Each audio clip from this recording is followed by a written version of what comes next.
So ngayong araw nga po ay magluluto tayo ng ginataang tulingan. Pero bago yan ay bababa muna nga po ako sa bundok para bumili ng nyog. Nagdala na din pala ako dyan ng galon para naman pagkatapos kong bumili ng nyog, idadaan ako dun sa bukal para naman may pansalok ako. Nang sa ganun hindi naman masayang yung pagbaba ko. Kasi nga po ang hirap nga naman ng tubig dito sa amin. Kaya kapag konti lang naman yung dadalhin ko pa uwi, magdadala na nga ako ng galon para naman dadaan na ako dun sa bukal. Ayun nga po, nakabili na nga ako ng nyog at isasalo ko na nga po itong galon na dala ko. Dito nga po sa bukal na to ay maraming dumadayo para magsalo.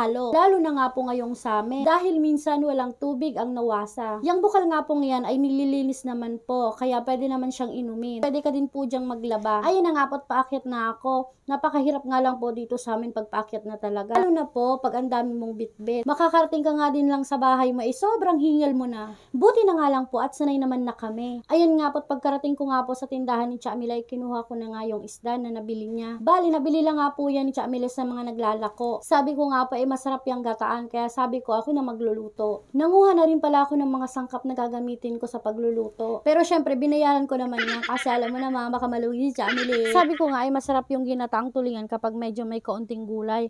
Kaya naman ayan at pinagdiskitahan ko na naman yung talong ni Chamila. Buti na nga lang at may bunga kahit kaunti. Ayan nga tuwang-tuwa na naman ang ating yung marites. Hindi ikaw yung nagtanim pero ikaw yung namitas ha. At dahil nga nasa school pa yung mga kapatid ko, nagsihatiran ng kanilang mga junaki. Ayan at solo flight ang ating yung marites. Bali yung isda ipapaksiw ko nga muna. Bali gagayahin ko nga yung katulad ng luto ni Papa sa ginataang tulingan. Abay napakasarap talaga noon pag nagluluto si Papa ng ginataang tulingan. Kaso nga lang tigoks na si Papa at buti na lang at nakuha ni Mama yung katulad ng pagluto ni Papa. Kaya kahit pa paano, kahit wala na si Papa, natitikman pa din namin yung katulad ng luto niya kasi alam naman ni Mamang gawin. Kaya naman eto ako ngayon, sinusubukan kong makuha yung lasa ng katulad ng ginagawa nila Papa at Mama. Pagkalagay ko nga ng pangalawang gata, naisipan ko nang maglagay ng tela dito sa labas kasi dito na ulit kami kakain. Inilagay ko na rin yung lamesa kasi maya-maya darating na yung mga patay gutom kong pamilya. For the tikiman portion na nga tayo ngayon. At dahil nga you're so delicious, you're so good, it's a yes for me!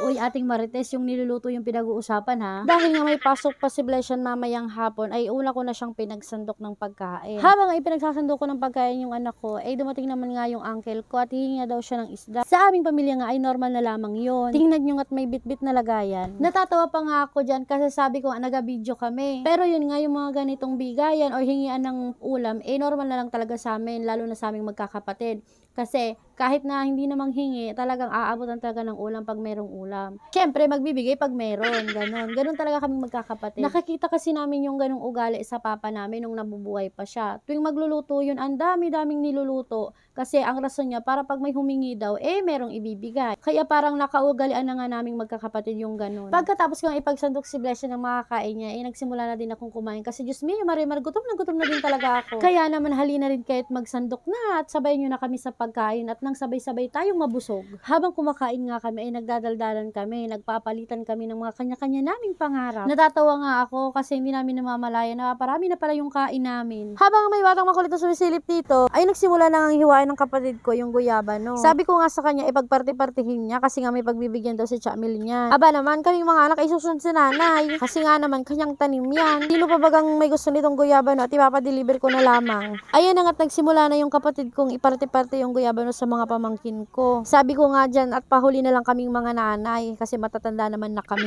Nang matapos nga yung mga bata, kami naman, abay papahuli ba kami? Sa sobrang sarap nga ng guyaba, no, mapapasayaw na lang talaga ako. Ay kala mo naman talaga ng katawan yan. O sino ba kang magpapaturo dyan? Ay siya, habang inaatake naman ako ng aking katarantaduhan, hanggang dito na lamang yung video na ito at ako'y nababaliw na naman. Pa-follow na lang po ng page namin, like and share po sa mga videos namin. O siya, hanggang dito lang, bye bye!